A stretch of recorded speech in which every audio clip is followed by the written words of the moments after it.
Hello, എല്ലാവർക്കും open ഔട്ടിലേക്ക് ഒരിക്കൽ കൂടി സ്വാഗതം. SSLC മോഡൽ പരീക്ഷ നടക്കുകയാണ്. ഈ സമയത്ത് ഒരുപാട് കുട്ടികൾക്കുള്ളൊരു സംശയത്തിൻ്റെ മറുപടിയാണ് ഞാൻ ഈ വീഡിയോയിലൂടെ പറയാൻ പോകുന്നത്. തീർച്ചയായിട്ടും നിങ്ങൾ ഈ ചാനൽ സബ്സ്ക്രൈബ് ചെയ്യുക. കാരണം ഈ പരീക്ഷാകാലത്ത് നിങ്ങൾക്ക് വളരെ യൂസ്ഫുള്ളായ വീഡിയോകൾ ഞങ്ങൾ ഈ ചാനലിലൂടെ നിങ്ങൾക്ക് നൽകിക്കൊണ്ടേയിരിക്കും. ഓക്കെ, പെട്ടെന്ന് കാര്യത്തിൽ കിടക്കാം. ഇപ്പോൾ മോഡൽ പരീക്ഷ നടന്നുകൊണ്ടിരിക്കുകയാണല്ലേ. ഒരുപാട് കുട്ടികൾക്കുള്ള ഒരു സംശയമാണ്, മോഡൽ പരീക്ഷ എളുപ്പമായാൽ ഫൈനൽ എക്സാം ടഫാവുമോ?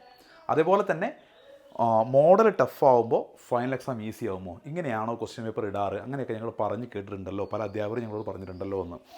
നിങ്ങൾ ഇതിൻ്റെ യാഥാർത്ഥ്യം മനസ്സിലാക്കുക.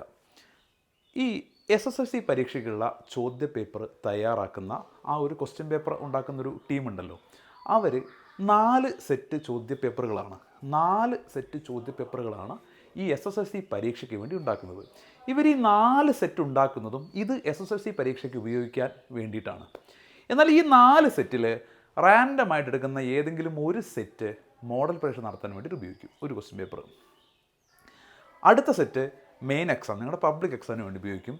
അടുത്തത് ഈ എന്തെങ്കിലും കാരണവശാൽ എക്സാമൊക്കെ വീണ്ടും നടത്തേണ്ട സാഹചര്യം, ക്വസ്റ്റ്യൻ പേപ്പർ ചോരുകയോ അങ്ങനെ എന്തോ ചെയ്ത് വീണ്ടും നടത്തേണ്ട ഒരു സാഹചര്യം വന്നാൽ അപ്പോൾ ഉപയോഗിക്കാൻ.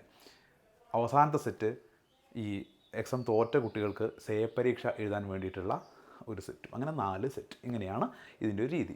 അപ്പോൾ ഈ ചോദ്യപേപ്പർ ഉണ്ടാക്കുന്ന ആൾ ഈ 4 ചോദ്യപേപ്പറുകളുടെ സെറ്റ് ഉണ്ടാക്കുന്നതും ഒരേ ലക്ഷ്യത്തോടെ, മെയിൻ എക്സാമിന്. അല്ലാണ്ട് അവർക്ക് അറിയില്ല ഇത് മോഡലിനുള്ളതാണെന്നും അടുത്തത് പരീക്ഷയ്ക്കുള്ളതാണ്, മറ്റൊന്ന് മെയിൻ എക്സാമിനുള്ളത്. അങ്ങനെയല്ല ക്വസ്റ്റ്യൻ പേപ്പർ ഉണ്ടാക്കുന്നത്. എല്ലാം മെയിൻ എക്സാമിനാണ്. എല്ലാം ഒരേ മാനദണ്ഡം വെച്ചിട്ടാണ് അവരുണ്ടാക്കുന്നത്. അതിൽ ചിലത് ഈസി ആവും, ചിലത് ടഫാവും. അത് ഡിപ്പെൻഡ്.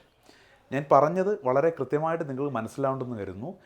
ഒരിക്കലും മോഡൽ എക്സാം ഈസി ആക്കിക്കൊണ്ട് മെയിൻ എക്സാം ടഫാക്കുകയോ അല്ലെങ്കിൽ മോഡൽ എക്സാം ടഫാക്കിക്കൊണ്ട് മെയിൻ എക്സാം ഈസി ആക്കുകയോ ഇങ്ങനെയൊന്നുമല്ല ഇതിൻ്റെ ഒരു രീതി. എല്ലാം ഒരേ മാനദണ്ഡം ഉപയോഗിച്ച് ഉണ്ടാക്കുന്ന ചോദ്യപേപ്പറുകളാണ്. അതിൽ ചിലത് ഈസിയുള്ള ക്വസ്റ്റ്യൻസ് ഉണ്ടാകും, ചിലത് ടഫായിരിക്കാം. അത് സ്വാഭാവികമായിട്ട് സംഭവിക്കുന്ന കാര്യങ്ങളാണ്. അല്ലാതെ ഒരിക്കലും മറ്റൊരു രീതിയിലല്ല ഈ ചോദ്യപേപ്പർ ഉണ്ടാക്കുന്നത്. ഈ കാര്യം മനസ്സിലാക്കുക. സോ നിങ്ങൾ കേട്ടിട്ടുള്ള ആ പ്രചരണം തെറ്റാണ്. മോഡലിലെ ക്വസ്റ്റ്യൻ പേപ്പറും ഫൈനലിലെ ക്വസ്റ്റ്യൻ പേപ്പറും തമ്മിൽ വേറൊരു ബന്ധവുമില്ല. എല്ലാം ഒരേ സ്റ്റാൻഡേർഡ് ഉണ്ടാക്കുന്ന ചോദ്യപേപ്പർ ഏതെങ്കിലും ഒന്ന് മോഡലിലും ഏതെങ്കിലും ഒന്ന് പബ്ലിക് എക്സാമിനും ഉപയോഗിക്കുന്നു എന്ന് മാത്രമേ ഉള്ളൂ. കൃത്യമായിട്ട് കാര്യങ്ങൾ മനസ്സിലാക്കുക.